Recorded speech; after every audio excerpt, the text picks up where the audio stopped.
அஸ்ஸலாமு அலைக்கும். Welcome to Sadha's kitchen. இன்றைக்கி நம்ம குல்ஃபி எப்படி பண்ணலாம் அப்படிதாங்க பார்க்க போகிறோம். நம்ம பார்க்க போகிற குல்ஃபி என்ன அப்படின்னா மாம்பழ குல்ஃபி தான் எப்படி பண்ணலாம் அப்படின்றதாங்க பார்க்க போகிறோம்.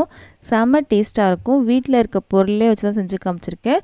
3 பொருள் போதுங்க. இதுக்கு க்ரீம், கண்டன்ஸ் மில்க் எதுவுமே தேவையில்லை. செம்ம டேஸ்ட்டாக இருக்கும். நான் சொன்ன மாதிரி செஞ்சீங்க அப்படின்னா கண்டிப்பாக இந்த மாதிரி ட்ரை பண்ணி பார்க்கும்போது உங்களுக்கே பிடிக்கும். இப்போ வாங்க எப்படி பண்ணலான்னு பார்க்கலாம். இந்த சூப்பரானது குல்ஃபியை அடுப்பில் ஒரு பாத்திரம் வச்சுருக்கேன். இதில் 2 கப் அளவுக்கு பால் எடுத்துக்கோங்க. மொதல் கப் சேர்த்துட்டேன். இப்போது 2வது கப் சேர்க்கலாம். இப்போது 2வது கப் சேர்க்குறேன். இந்த பால் வந்து நல்லா சூடாகணுங்க. நல்லா பொங்கி வரும்போது நம்ம அடுத்த பொருள்லாம் சேர்க்கணும். பொங்கி வரட்டும். இங்கே பாருங்கள், பால் வந்து நல்லா பொங்கி வர ஆரம்பிச்சிச்சு. இதில் ஒரு 5 டேபிள் ஸ்பூன் அளவுக்கு சர்க்கரை சேர்த்தா போதும். உங்கள் மாம்பழம் எந்த அளவுக்கு இனிப்பாக இருக்கோ அந்த அளவுக்கு நீங்கள் வந்து சர்க்கரை வந்து பேலன்ஸ் பண்ணிக்கோங்க. இப்போ இது நல்லா கலந்து விடலாம். நம்ம 2 கப் அளவுக்கு பால் சேர்த்தோம் இல்லையா, அது வந்து 1 கப் ஆகணும். அது வரைக்கும் இந்த பால் வந்து நல்லா வற்றணுங்க. சைடில் போகிற ஆடையும் அப்படியே எடுத்து விட்டே இருக்கலாம். இந்த பால் வந்து நல்லா வற்றினதுக்கப்புறம் உங்களுக்கு காமிக்கிறேன்.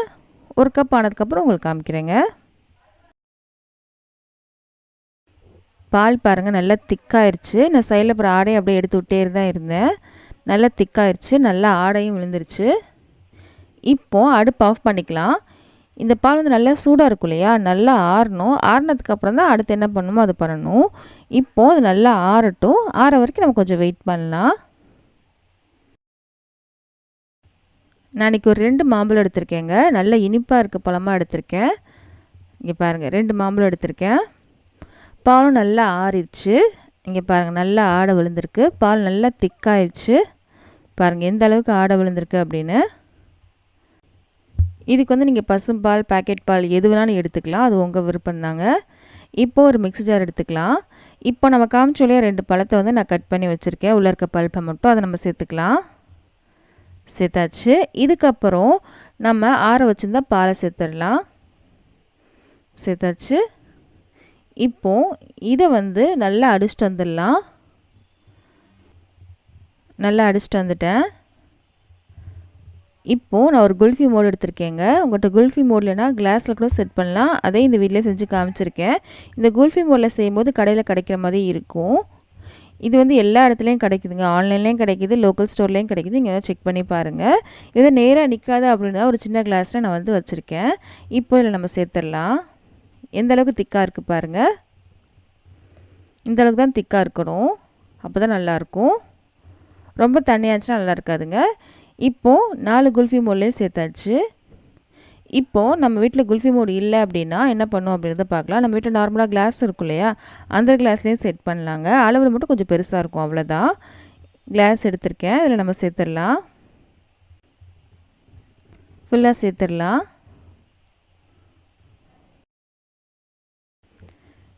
சேர்த்தாச்சு. இதை நம்ம கவர் பண்ணணும் இல்லையா, கண்டிப்பாக கவர் பண்ணணும். இல்லைனா மேலே வந்து ஐஸ் கட்டி மாதிரி ஆயிரும். நான் இன்றைக்கி கிளிங் ரேப் வச்சு கவர் பண்ணுறேங்க. உங்கள்கிட்ட கிளிங் ரேப் இல்லைனா அலுமினியம் ஃபாயில் வச்சு கவர் பண்ணலாம். எதுவுமே உங்கள்கிட்ட இல்லைனா பால் கவர் இருக்கு இல்லையா, அதை வந்து கட் பண்ணிவிட்டு இந்த சைஸ்க்கு அதுக்கப்புறம் லப்பர் பேண்ட் போட்டு நீங்கள் வந்து செக்யூர் பண்ணிக்கோங்க. உள்ளே வந்து காற்று போகக்கூடாது, நல்லா ஏர் டைட்டாக இருக்கணும். அந்த மாதிரி நீங்கள் கவர் பண்ணிக்கோங்க. இப்படி எல்லாத்துலேயும் நம்ம கவர் பண்ணிக்கலாம்.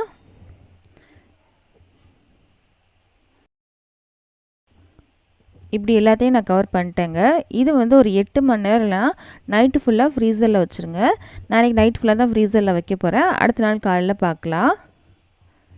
இப்போது அடுத்த நாள் காலையில் ஆயிடுச்சுங்க. நான் ஃப்ரீசர்லேருந்து எடுத்துட்டேன். பாருங்கள், நம்ம கவர் பண்ணி வச்சுருந்த கிளிங் ரேப்பை எடுத்தாச்சு. சூப்பராக செட் ஆகி வந்திருக்கு பாருங்கள். இப்போது இதில் நம்ம ஐஸ்கிரீம் ஸ்டிக் வைக்கணும் இல்லையா, அதுக்காக ஒரு ஐஸ்கிரீம் ஸ்டிக் எடுத்திருக்கேன். ஐஸ்கிரீம் ஸ்டிக்கை நடுவில் இந்த மாதிரி இன்சர்ட் பண்ணிக்கலாம். இன்சர்ட் பண்ணிவிட்டு கையால் இந்த மாதிரி தேய்ச்சிங்கனாலே நமக்கு வந்து டிமோல்ட் ஆயிரும். அப்படின்னா ஒரு கிளாஸில் தண்ணி வச்சுட்டு ஒரு 10 செகண்ட் உள்ளே வச்சிங்கனாலும் வந்துடும். இப்போ வெயில் காலம் இல்லையா, கையில் இந்த மாதிரி தேய்ச்சாலே வந்துடுங்க. சூப்பராக செட் ஆகி வந்திருக்கு பாருங்கள். எவ்வளோ சூப்பராக வந்திருக்கு பாருங்கள். இப்போது நம்ம கிளாஸில் செட் பண்ணி வச்சுருந்தோம்ல, அதையும் நம்ம வந்து டிமோல்ட் பண்ணி காமிக்கிறேன். கிளிங் ரேப்பையும் எடுத்தாச்சு.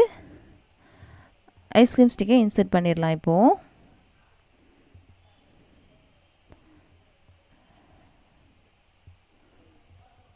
இன்சர்ட் பண்ணியாச்சு.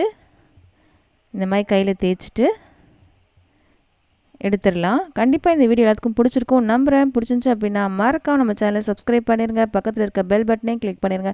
அப்போ தான் இனிமேல் போட போகிற எல்லா வீடியோவும் சேரும்.